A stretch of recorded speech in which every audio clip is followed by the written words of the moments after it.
Tiada siapa menjangka bahawa di balik suara serak basah yang menggetarkan pentas Nusantara, tersembunyi satu luka lama yang belum pernah benar-benar sembuh. Jamal Abdillah, Raja Pop legenda Malaysia, pujaan ramai, seorang ikon, pernah bergelut dalam sebuah perkahwinan yang bukan datang dari hati, tetapi lebih seperti perjanjian takdir yang menuntut korban perasaan.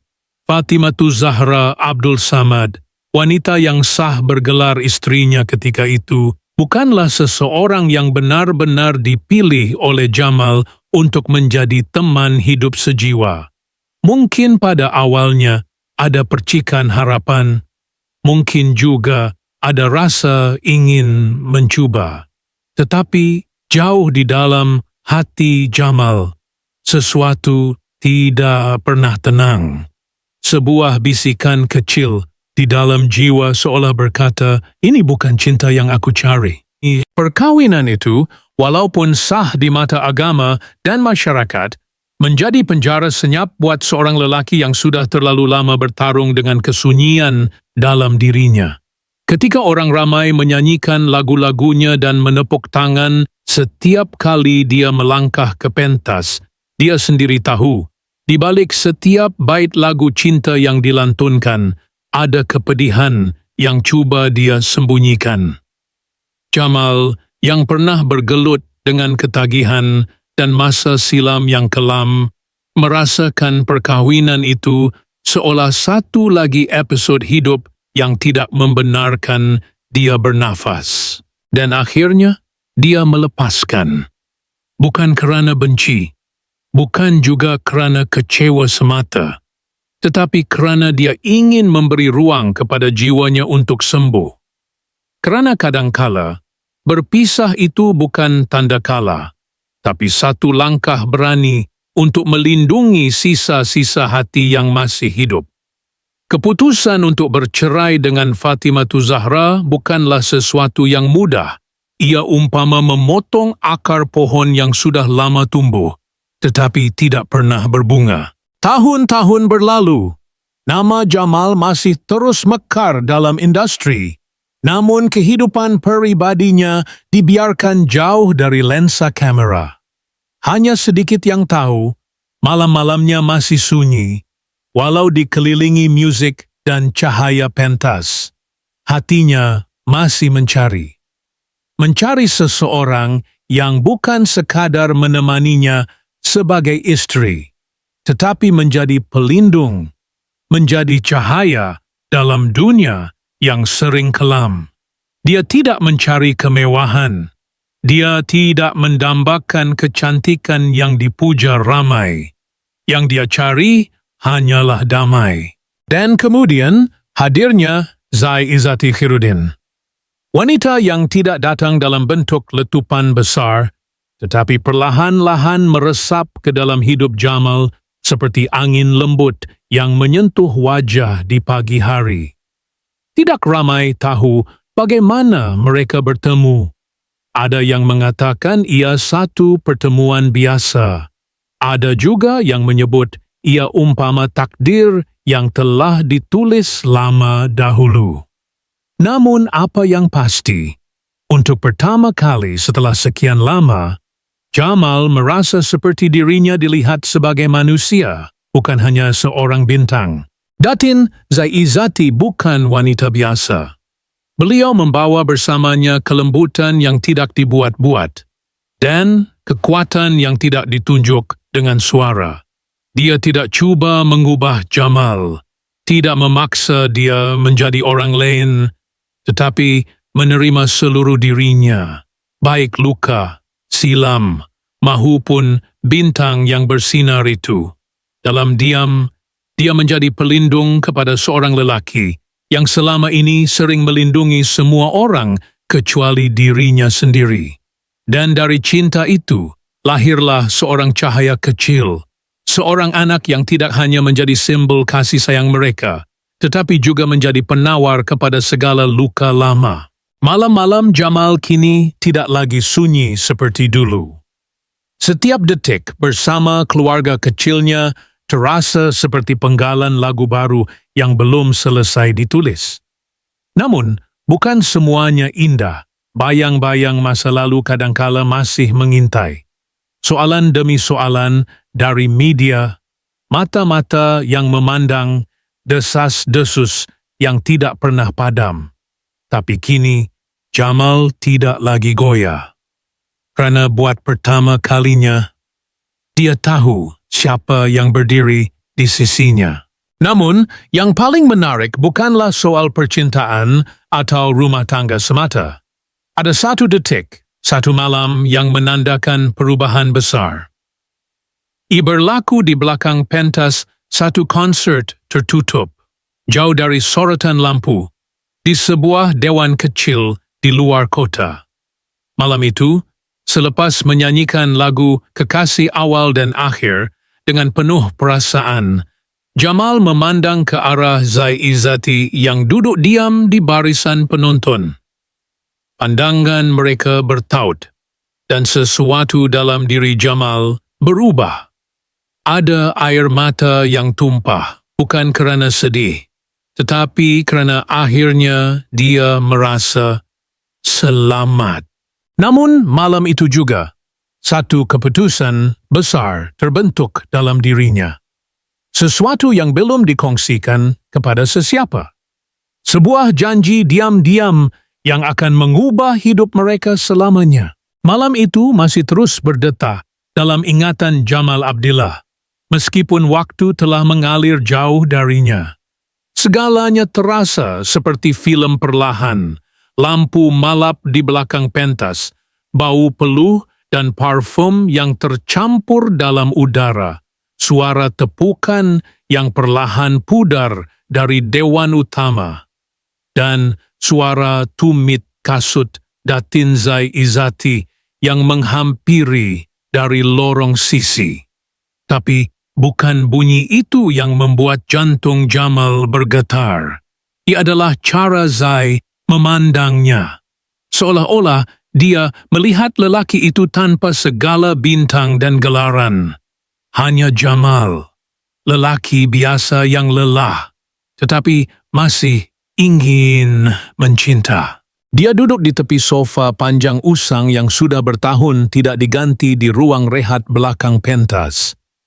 Di tangan kanannya, secawan teh suam yang entah sudah keberapa. Tangannya sedikit bergetar, bukan kerana usia, tetapi kerana sesuatu di dalam dirinya memberontak, satu perasaan baru yang dia tidak pernah belajar kendalikan, ketenangan. Zai tidak berkata apa-apa. Dia hanya duduk di sisi, menyandarkan sedikit bahunya ke lengan Jamal dan menghela nafas panjang. Dan Jamal tahu, wanita ini tidak datang untuk mengisi kekosongan. Dia datang untuk hidup bersamanya dalam kekosongan itu, perlahan-lahan menyalakan cahaya. "Awak tahu tak?" bisik Jamal hampir tidak terdengar. "Saya pernah fikir, saya ditakdirkan untuk hidup dalam kehilangan." Zai memandangnya, tidak terkejut, tidak tergesa-gesa membalas. Dia hanya mengangkat tangannya, mengusap belakang tangan Jamal dengan jari-jarinya yang dingin tetapi penuh kasih. Kadang-kadang, kehilangan yang panjang hanyalah jalan menuju sesuatu yang benar-benar milik kita. Dan di detik itu, janji dalam hati Jamal lahir.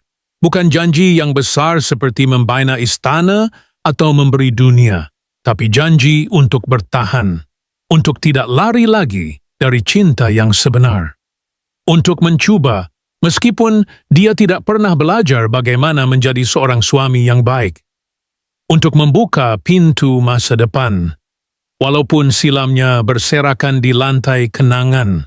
Hari-hari selepas malam itu menjadi perlahan, tetapi penuh makna. Jamal mula berubah, bukan kerana Zai memaksanya, tetapi kerana hatinya perlahan-lahan sembuh. Dia mula bangun lebih awal, menemani Zai menyediakan sarapan, memotong buah untuk anak kecil mereka, walaupun tangannya kasar dan kadangkala menggeletar. Dia belajar mendengar, sesuatu yang dulu asing baginya. Bukan kerana dia ingin menjawab, tetapi kerana dia benar-benar ingin memahami. Zai pula tidak pernah meminta lebih. Dia tidak mengungkit silam Jamal, tidak pernah mendesak untuk membina imej keluarga sempurna di media sosial. Dia tahu, cinta sebenar tidak perlu ditayangkan. Ia cukup dirasakan. Ketika orang ramai sibuk bertanya bila Jamal akan muncul lagi dalam konsert besar, Zai diam-diam menyiapkan sudut kecil di rumah untuk Jamal bermain gitar, hanya untuk mereka berdua. Ada malam-malam yang sepi, di mana Jamal terjaga dari tidur, dihantui mimpi tentang silamnya. Dia akan duduk di hujung katil, menatap keluar tingkap, dan Zai, tanpa suara, akan menyelimutinya dari belakang. Dan Jamal akan menangis perlahan. Bukan kerana takut, tetapi kerana akhirnya ada seseorang yang tidak meninggalkannya di dalam kegelapan. Anak kecil mereka, yang kini mulai belajar menyebut nama-nama nada muzik, sering bertanya kenapa ayahnya suka termenung lama di luar rumah sambil memetik gitar.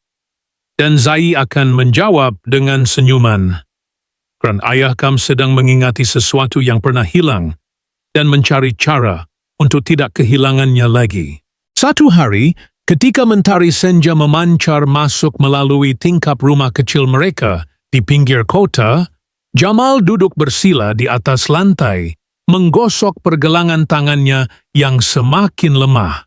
Di hadapannya, sekeping kertas lirik baru, puisi yang belum selesai, nota-nota kecil yang ditulis tangan.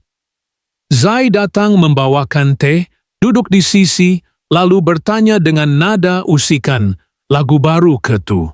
Jamal mengangguk perlahan, tapi bukan untuk dinyanyikan di pentas, hanya untuk kita.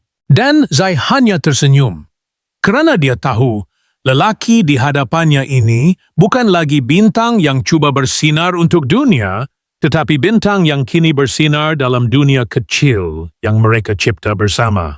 Mereka bukan pasangan sempurna. Kadangkala mereka bertengkar hanya kerana perkara kecil seperti siapa lupa beli susu atau siapa tidak lipat selimut. Tapi setiap kali badai kecil itu berlalu, ada sesuatu yang tumbuh, satu kefahaman, satu ketahanan, bukan cinta yang meletup seperti bunga api, tetapi cinta yang bertunas perlahan, akarnya dalam, diam-diam mencengkam bumi. Dan dalam setiap senyum Jamal kini, ada sedikit air mata yang disembunyikan. Bukan lagi air mata duka, tetapi air mata syukur. Kerana setelah semua luka, setelah segala kehilangan dan kehampaan, Tuhan tidak pernah benar-benar meninggalkannya. Dia hanya menunggu masa yang tepat untuk mempertemukannya dengan seseorang yang tahu bahawa bintang sebenar bukan yang bersinar paling terang, tetapi yang terus menyala, walau dalam gelap. Namun, di sebalik semua kehangatan yang perlahan-lahan tumbuh di antara Jamal Abdillah dan Datin Zai Izzati, ada sesuatu yang belum pernah terungkap. Sesuatu yang Jamal simpan jauh di sudut hatinya, bahkan Zai sendiri pun belum pernah bertanya. Mungkin dia merasa belum waktunya, atau mungkin kerana rasa hormatnya terhadap masa lalu suaminya.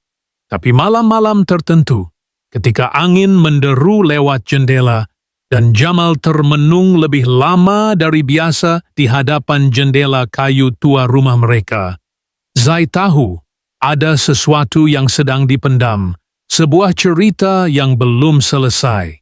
Jamal, meskipun sudah melalui banyak babak dalam hidupnya, masih seorang lelaki yang tidak sepenuhnya dibaca.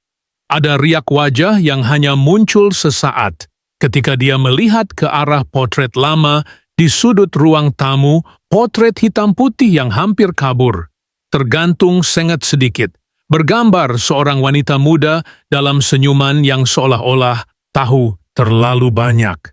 Potret itu tidak pernah disebut, tidak pernah diganti, dan tidak pernah diturunkan. Anak mereka pernah bertanya, "Itu siapa, ayah?" Dan Jamal hanya tersenyum, lalu menjawab dengan suara perlahan, "Seseorang yang pernah ada." Zai tidak mendesak, tetapi dia mulai mencatat perubahan-perubahan kecil. Nota-nota musik yang lebih melankolik, senandung-senandung yang hanya dimainkan ketika dia fikir tiada siapa mendengar, dan satu kotak kayu kecil yang disimpan di bawah piano yang Jamal enggan biarkan sesiapa pun sentuh. Ia terkunci, dan kuncinya, seperti yang Zai perasan, selalu dibawa Jamal di rantai lehernya. Ada satu malam yang berbeza dari yang lain. Langit berawan gelap, angin kuat berderu, dan bunyi hujan mengetuk bumbung seperti ketukan pintu yang mendesak. Anak mereka sudah lama tidur. Jamal duduk di ruang tamu, lampu dimalapkan, dan piano tua terbuka. Tetapi tidak dimainkan. Dia hanya duduk di situ, memegang sekeping kertas yang sudah kekuningan, dengan tulisan tangan yang hampir pudar. Ketika Zai perlahan-lahan menghampiri dari belakang, dia melihat mata suaminya merah. Jamal tidak menangis, tapi pandangannya kosong, seolah sedang melihat jauh ke masa yang tidak dapat diulang. "Abang!" Zai bersuara perlahan. Jamal hanya menjawab dengan satu anggukan. Kemudian, dia berkata sesuatu yang mengejutkan Zai. "Ada perkara yang saya tak pernah cerita, sebab saya takut bila saya buka mulut, semuanya akan hilang." Zai tidak menjawab. Dia tahu inilah saatnya untuk hanya mendengar. Tapi Jamal tidak teruskan. Dia lipat kertas itu perlahan-lahan, simpan semula dalam saku kemejanya, dan berdiri. "Tapi mungkin belum waktunya. Saya cuma nak awak tahu. Saya sedang cuba." Dan malam itu berakhir dengan diam. Tapi diam yang tidak sunyi. Diam yang penuh isyarat, penuh pertanyaan. Hari-hari selepas itu menjadi lebih tenang. Atau setidaknya, tampak begitu. Tapi Zai tahu sesuatu telah digerakkan dalam hati suaminya. Dia menjadi lebih hadir, tetapi kadangkala kelihatan jauh. Seolah-olah sedang mencari sesuatu yang hilang. Kadangkala dia keluar rumah tanpa memberitahu. Hanya berkata, "Saya pergi sekejap," dan kembali lewat malam tanpa penjelasan. Pakaiannya berbau tanah basah dan asap rokok, tetapi tiada tanda dia mabuk atau tersesat. Hanya kelelahan. Pada suatu petang yang suram, ketika Jamal tidak di rumah, Zai terdorong oleh satu rasa ingin tahu yang telah lama dia simpan. Dia melangkah ke piano tua itu, membuka penutup papan kekunci, dan melihat di dalamnya terselip beberapa helaian kertas lirik yang belum selesai. Satu di antaranya bertuliskan "Untuk dia yang tak pernah kembali." Liriknya hanya separuh, tetapi nada melankoliknya terasa seolah-olah ditulis untuk seseorang yang masih hidup, tetapi tidak boleh dihubungi. Di bawah piano, dia melihat kotak kayu kecil itu. Tangannya teragak-agak untuk menyentuhnya, tapi dia berhenti. Tidak, belum waktunya. Sesuatu di dalam dirinya menahan, sebab dia tahu apapun yang tersembunyi di dalam kotak itu, ia boleh mengubah segalanya. Malam berikutnya, Jamal pulang lebih awal. Dia kelihatan letih, tetapi tenang. Duduk di hadapan TV tanpa menontonnya, hanya memandang ke arah layar kosong. Zai duduk di sebelah, dan selepas beberapa ketika bertanya perlahan, "Abang cari apa sebenarnya?" Jamal hanya memejamkan mata, lalu membisik, "Saya sedang cari jawaban dari sesuatu yang saya sendiri tak pasti soalannya." Dan selepas itu, dia tidak berkata apa-apa lagi. Tapi seminggu kemudian, sebuah surat tiba. Tidak nama pengirim, tiada cap rasmi. Hanya sebuah sampul coklat kecil bertuliskan tangan nama Jamal dalam gaya tulisan lama. Dia membukanya dalam diam, membaca isinya dengan mata yang makin membesar, lalu melipat semula. Dia bangun, masuk ke bilik tanpa sepatah kata. Saya mengambil sampul itu selepas dia pergi, melihat isinya. Kosong. Kosong. Tapi baunya seperti lavender lama. Seperti sesuatu dari masa silam. Dan Zai, buat pertama kali, merasa sedikit takut. Malam itu Jamal tidak tidur di rumah. Dan begitulah semuanya perlahan-lahan berubah. Tidak secara dramatik, tetapi seperti riak air yang bergerak halus di bawah permukaan. Ketenangan rumah itu masih ada, tetapi kini disertai dengan tanda tanya yang tidak terjawab. Anak mereka masih ketawa, masih memanggil ayah dengan riang, tetapi Zai tahu sesuatu sedang bergerak ke arah yang dia tidak mampu ramal. Dan Jamal, lelaki itu, mula menulis lagu baru. Lagu yang tidak dia nyanyikan di rumah. Lagu yang tidak dia simpan di piano. Tetapi dia tulis di buku kecil yang selalu dia bawa bersama rantai yang menyimpan kunci. Lagu itu tidak mempunyai tajuk. Tetapi bait pertamanya berbunyi, "Aku pernah tinggalkan satu pintu terbuka dan tak pernah kembali untuk menutupnya." Dan dengan setiap baris yang ditulis, cerita lama yang tidak pernah selesai itu perlahan-lahan kembali menghantui. Beberapa minggu berlalu dalam keheningan yang aneh. Rumah mereka tetap seperti biasa, tetapi Zai dapat merasakan sesuatu telah terangkat dan sesuatu yang lain telah menggantikan tempatnya. Jamal tidak lagi keluar rumah diam-diam, tetapi kini dia sering duduk di luar, di beranda kecil menghadap ke jalan sunyi, memegang buku notanya, menulis tanpa henti. Kadang-kadang, dia hanya duduk di sana berjam-jam, tidak menulis apa-apa, sekadar menatap pohon-pohon tua di seberang, seolah sedang menunggu seseorang. Pada suatu malam, ketika bulan menggantung rendah di langit dan angin berdesir pelan membawa bau rumput basah, Jamal memanggil Zai keluar.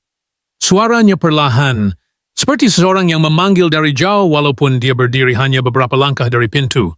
"Ada sesuatu yang saya nak tunjuk," katanya, dan memegang tangan istrinya, lembut, penuh ketenangan yang ganjil. Dia membawanya ke ruang piano.